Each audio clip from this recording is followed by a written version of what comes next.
So guys, आज के session दिन के आखिर में मार्केट ने भी रिकवरी करी और सीडीएसएल, बीएसई और एंजल वन तीनों एक अच्छा मोमेंटम बना करके ब्रेकआउट के साथ क्लोज हुए हैं।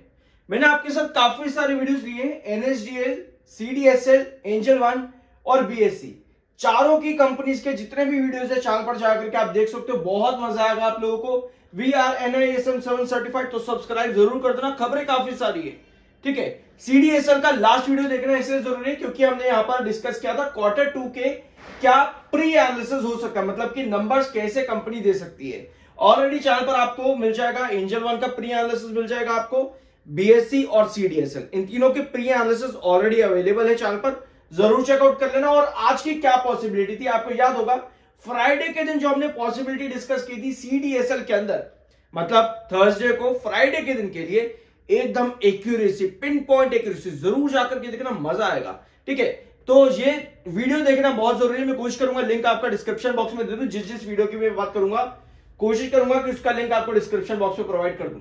अब according to market experts CDSL buying करनी चाहिए अभी आपको यहाँ पे। According to market experts CDSL अभी आपको बाय करना चाहिए। अभी बीएसई लिमिटेड को भी देखिए, खबरें बहुत सारी थी मार्केट में आज के दिन। सेबी के बहुत सारे नए रूल्स एंड रेगुलेशंस भी आए इसी अक्टूबर के महीने में और सितंबर के लास्ट वीक में भी, सभी आपको मालूम हो गया अगर आप चैनल पर रेगुलर हो तो। अकॉर्डिंग टू मार्केट एक्सपर्ट्स वत्सल भुवा, technical analyst eight LKP securities, इनका मानना है कि सीडीएसएल में अभी आपको बाइंग करनी चाहिए एट 1620 और जो आपका एसएल रहेगा वो 1552 का रहेगा और टारगेट आपको 1720 तक के देखने को मिल सकते हैं। रीजन बुलिश आरएसआई क्रॉसओवर आपका बन रहा है, 20 EMA पे आपकी सस्टेनेबिलिटी बन रही है, तो ये दो रीजन है। अदर मार्केट एक्सपर्ट्स पे आते तो इनका भी यही कहना है कि अभी आपको बाइंग करनी चाहिए सीडीएसएल में, सॉरी सीडीएसएल का नहीं है, ठीक है। तो अभी हमारे पास सिर्फ एक ही सीडीएसएल के मार्केट एक्सपर्ट्स का टारगेट है जहां पर बुलिशनेस अभी देखने को मिल सकती है अकॉर्डिंग टू 20 डे EMA। आते हैं अगली अपडेट पे, पहले टेक्निकल पॉइंट ऑफ व्यू पे देख लेते हैं। टेक्निकल्स पर MFI 71 का है जो कि बेयरिश है, 63.8 का आपका RSI, न्यूट्रल प्लस बेयरिश आपके टेक्निकल से इतने बुरे नहीं है, बट यस खबरें बहुत सारी रही मार्केट के अंदर। जैसे बीएसई ने तेजी अचानक से क्यों पकड़ी, अब सिर्फ बीएसई की बात नहीं है, सीडीएसएल और एंजल वन में भी बड़ा मोमेंटम देखने को मिला दिन के आखिर में 2-2, 3-3% के आसपास का। रीजन कि भैया वीकली एक्सपायरी पर खबर आज के दिन आई है। वैसे तो वीकली एक्सपायरी की जो खबर थी मैंने आज के बीएसई लिमिटेड के वीडियो में डिस्कस आप लोगों के साथ कर ली थी, जरूर देख लेना उसको भी, लेकिन ये खबर इतनी आसान भी नहीं है समझनी, क्योंकि सीएनबीसी ने यहां पर बताया इस खबर में कि कोई भी चेंज वीकली ऑप्शन एक्सपायरी में नहीं लाया जाएगा। ध्यान से सुनना, अभी कोई भी चेंज वीकली ऑप्शन एक्सपायरी में नहीं लाया जाएगा जब तक आपके जो डाटा है ट्रेडिंग एक्टिविटी के वो बढ़ नहीं जाते और साथ में अनयूजुअल ट्रेडिंग जो आपकी है वो रुक नहीं जाती, तब तक कोई भी वीकली ऑप्शन एक्सपायरी पर चेंज नहीं लाया जाएगा।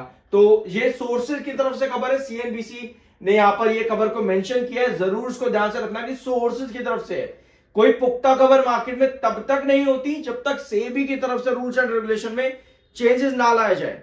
कई बार होता है ऐसा, लोग क्या करते हैं भैया, खबर कहीं से कुछ भी उठा करके देख लेते और फिर कहते कि भैया तुमने तो ये बताया था और ये हो गया। तो भैया खुद सीएनबीसी कह रहे हैं कि भैया सोर्सेज की तरफ से खबर है, जब तक सेबी की तरफ से नए रूल्स एंड रेगुलेशन नहीं आते तब तक सिर्फ और सिर्फ खबरों को सुनो, उसके पॉजिटिव इफेक्ट या नेगेटिव इफेक्ट पड़ रहे हैं उन पर नजर रखो।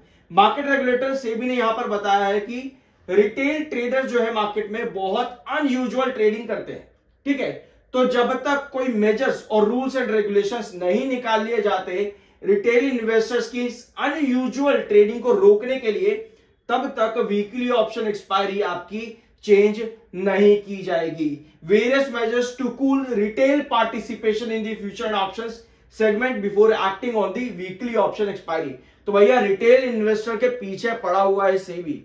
अब आप कहोगे भैया हमारे पीछे क्यों पड़े हुए हो यार, हम थोड़ा बहुत पैसा, अरे भैया इसीलिए रिटेल इन्वेस्टर के पीछे से भी पड़ा हुआ है क्योंकि 91% रिटेलर नुकसान खाता है, 91%। मैं नहीं चाहता कि इसमें आपका नाम हो, बिल्कुल नहीं हो, क्यों होना चाहिए भैया आपका नाम, लेकिन यह बात समझने वाली और सीखने वाली है कि क्यों रिटेल इन्वेस्टर नुकसान खाता है। ध्यान से इस पर गौर करना, मैंने इस पर कई सारे पॉइंट्स और वीडियोस डिस्कस किए हैं, अगर आप लोगों को याद हो तो। इसके अलावा सेबी जो है, SEBI chief urges mutual fund MF trustees to strengthen early warning systems oversight. तो अर्ली वार्निंग सिस्टम यानी कि आपके जो ट्रेडिंग साइंस होते हैं, मतलब कि आपका लॉस किस तरह से, बेसिकली यहां पर अगर आप देखोगे तो इसके अंदर बात की गई है आपकी इन्वेस्टर के इंटरेस्ट को लेकर के, investor protection, yes investor protection fund sources को लेकर के यहां पर सेबी नए रूल लेकर के आएगा। इस खबर को मैंने कल भी डिस्कस किया था आप लोगों के साथ में, यस कल और परसों बीएससी के वीडियो के अंदर ही मैंने आपको इस खबर के साथ डिस्कस भी किया था कि नए रूल्स एंड रेगुलेशन जो भी आ रहे हैं, टोटल 5 है शायद से, टोटल 5 नए रूल्स एंड रेगुलेशन है, जो भी इंप्लीमेंटेशन होंगे वो आपको देखने को मिल जाएगी 30 अक्टूबर के बाद से है ज्यादातर, तो जरूर चेकआउट कर लेना उसको भी। ये खबर कल के दिन की है, ये डिस्कस करी थी हम लोगों ने। एंजल वन का पिछला वीडियो लिंक डिस्क्रिप्शन बॉक्स में मिल जाएगा, जरूर चेकआउट कर लेना। Q2 का प्री एनालिसिस भी उसमें अवेलेबल है। NSDL इसका भी प्रीवियस वीडियो जरूर देखना, लिंक आपको डिस्क्रिप्शन बॉक्स में मिल जाएगा, ठीक है। तो अब आते हैं आपके चार्ट पैटर्न पे। आप लोगों के काफी सारे सवाल थे कि भैया 2470 BSE का ब्रेकआउट तो हो गया, अब क्या करें। तो भैया मेरे ख्याल से सवाल बनता भी नहीं है पूछने के लिए, क्योंकि आपको पता है 2470 के बाद 2520 है, जो कि हम पिछले 3 महीनों से डिस्कस कर रहे हैं, तो ये बनता ही नहीं है सवाल। बट कोई बात नहीं, सबसे पहले CDSL को देखेंगे। तो फ्राइडे की पॉसिबिलिटी ये थी CDSL की 100% एक्यूरेसी में, इसको मानता हूं, मैं मानता हूं कि 100% एक्यूरेसी। जरूर देखना थर्सडे और फ्राइडे का CDSL का वीडियो। और आज फिर से ब्रेकआउट बना है, आपको पता है कि 1680 ये आपका नेक्स्ट रिस्ट्रिक्शन आता है CDSL में, आपको बेस बनाने की जरूरत है एट 1580 अगर आपको फर्दर ब्रेकआउट चाहिए तो CDSL के अंदर। अब ये है BSE लिमिटेड ने आज के दिन 2470 के ऊपर का ब्रेकआउट दे दिया है, जो कि एक स्ट्रॉन्ग रिस्ट्रिक्शन है, यहीं पर आकर के क्लोजिंग हुई है। 2520 आपका नेक्स्ट लेवल आता है। अगर आप इन 2 लेवल्स के पास हो, इसका मतलब ये है कि आप वापस अगस्त और जुलाई के महीने में आ चुके हो। ये लेवल सारे हमने यहां पर डिस्कस किए, पूरा टाइम फ्रेम डिस्कस किया है जुलाई और अगस्त के महीने का।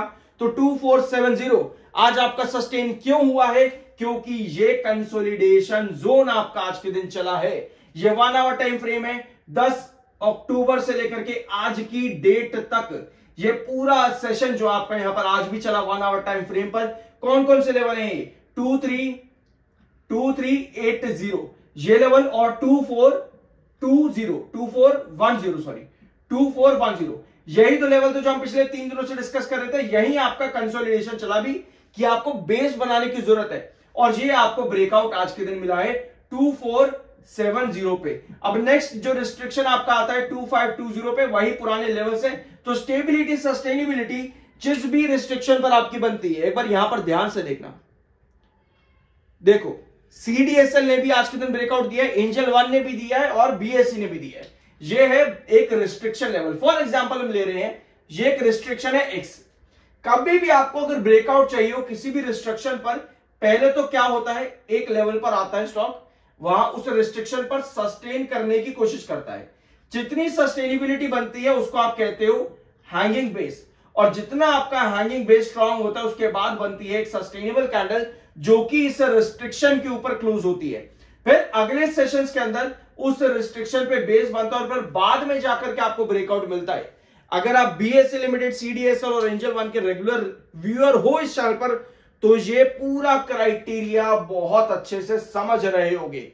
एक एक लेवल डिस्कस किया है। बाय सेल की कोई रिकमेंडेशन नहीं है, वो आपकी अपनी मर्जी और ओपिनियन होना चाहिए। We are NISM 7 certified, subscribe के बिना मत जाना।